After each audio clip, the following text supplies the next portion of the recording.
তো বন্ধুরা সবাই ভালো আছো নিশ্চয়ই। আমিও তোমাদের সকলের আশীর্বাদে ভালো আছি। আজকে তোমাদের খুব সুন্দর একটা পিঠে বানিয়ে দেখাবো। খেতে কিন্তু ভীষণই টেস্টি হয় এই পিঠেটা।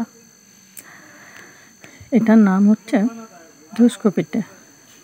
এটা ঝাড়খণ্ডের খুব একটা ফেমাস পিঠে। এটার জন্য লাগবে আতপ চাল, ছোলার ডাল আর বিউলির ডাল। এগুলো আপনাকে জল দিয়ে ভিজিয়ে দিতে হবে। মোটামুটি 1 ঘন্টাতে ভিজে যাবে। ভেজার পর ছেঁকে নিতে হবে। তার সাথে আদা আর কাঁচা লঙ্কা, একটু জিরে আর নুন হলুদ দিয়ে এটা মিক্সিতে পিষে নিতে হবে। যারা পেঁয়াজ রসুন খান তারা রসুন কয়েক কুচি দিয়ে দিতে পারেন, তাহলে খেতে আরও বেশি টেস্টি হবে। মিক্সিতে পিষে নিলাম। যেভাবে পোয়া পিঠের ব্যাটারটা তৈরি করা হয় ঠিক ওইভাবেই ব্যাটারটা তৈরি করতে হবে। খুব একটা পাতলা করা চলবে না। কড়াইয়ের মধ্যে তেল গরম হয়ে গেছে, আমি ব্যাটারটা ডাবুত করে তুলে দিয়ে দিলাম। দেখছো বন্ধুরা খুব সুন্দর ফুল উঠেছে পিঠেটা। এই পিঠেটা খেতে কিন্তু ভীষণই টেস্টি হয় খেতে। একবার বানিয়ে বাড়িতে সকলকে খাইয়ে দেখবেন, সকলে কিন্তু অনেক নাম করবে।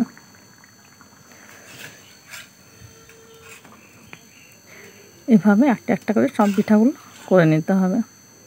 এটা বানাতে ভীষণই সহজ আর খেতে তো টেস্টি আছেই। আমরা বাঙালি, আমাদের তো 12 মাসে 13 পরব, আর 13 পরবে 13 রকম পিঠেও বানাতে হয়। বাঙালি পুজো মানে পিঠে মাস্ট। কালী পুজো, দুর্গা পুজো, মনসা পুজো, সব পুজোতে আমাদের কিন্তু পিঠে হবেই। এই দেখো পিঠেগুলো দেখছো কি সুন্দর ডুমকো ডুমকো ফুলে গেছে। যাদের নন্তামো তাদের তো ভীষণ ভালো লাগবে পিঠেটা খেতে। এই পিঠেটা চা দিয়ে খেতে ভীষণ ভালো লাগে, বিকেলবেলা বা সকালবেলা চা দিয়ে। বাচ্চা থেকে বড় সকলেই পছন্দ করে। যেহেতু নোনতা তাই বাচ্চারাও খুব পছন্দ করে।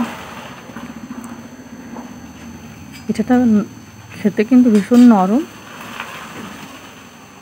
আপনাদের একটা দেখিয়ে দিচ্ছি আমি।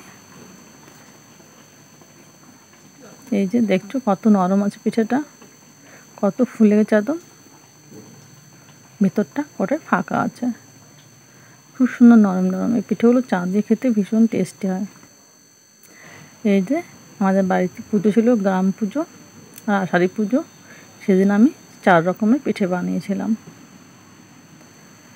এটা হচ্ছে পোয়া পিঠে দুধ দিয়ে, এটা হচ্ছে ফুচকা পিঠে, একটা ছিল গুড় পিঠে যেটাকে হয় গুড়ের আরসা পিঠে, আর একটা ছিল বিড়ি বাটা দিয়ে নুন আর মিষ্টি গুঁড়ি দিয়ে মেখে করতে হয়। ওই পিঠাটাও কিন্তু খেতে ভীষণ টেস্টি হয়।